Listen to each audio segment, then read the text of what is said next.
Σας ευχαριστώ πολύ.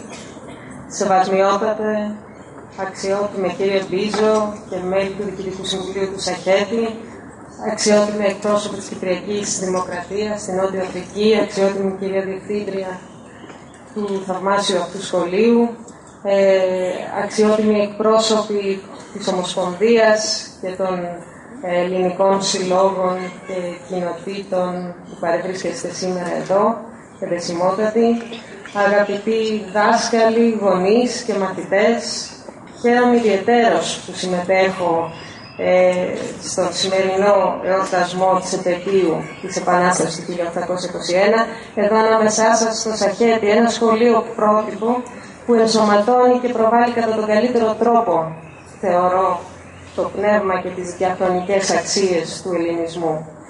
Και δεν μπορώ παρά να νιώθω συγκίνηση μεγάλη που τόσο μακριά από την Ελλάδα, στη Νότια Αφρική, διαπιστώνω ότι με ενθουσιασμό και με θέρμη εορτάζεται η επέτειος της ελληνικής πανγενεσίας.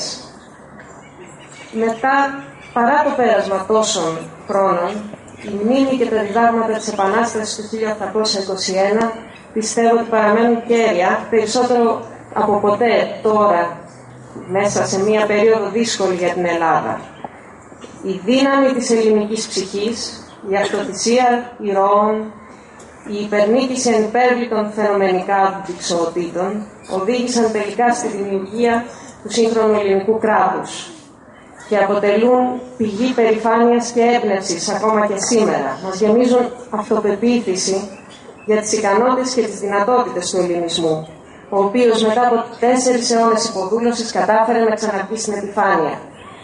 Η παρουσία σας εδώ, η συμμετοχή των παιδιών στους εορτασμούς, όλων των παιδιών, ελληνικής καταγωγής και μη ελληνικής καταγωγής, μας ξανασυνδέει με ένα λαμπρό παρελθόν και μας δείχνει πόσες δυνατότητες, ποια δυναμικότητα υπάρχει και πόσες λαμπρές προοπτικές για το μέλλον.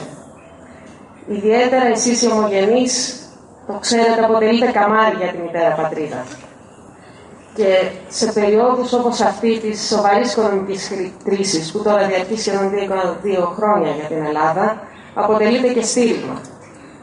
Έναντι όλων των επικριτών, καμιά φορά που έχουν ίσως κάποια βάση, αλλά συχνά είναι υπερβολικές οι επικρίσεις, εσείς είστε η καλύτερη έμπρακτη απόδειξη των ικανοτήτων των Ελλήνων, που προσαρμόζονται, εντάσσονται, προοδεύουν όπου και αν βρεθούν, συμβάλλοντας ουσιαστικά στη νέα τους πατρίδα και καταφέρνοντας ταυτόχρονα να διατηρήσουν ζωντανές τις παραδόσεις τους και την ταυτότητά τους.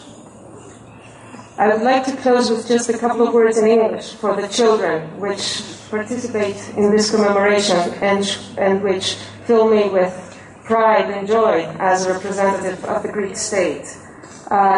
You embody the dynamism of Hellenism and the pertinence of Greek values, which have been the cornerstone of democracy and humanism through the ages.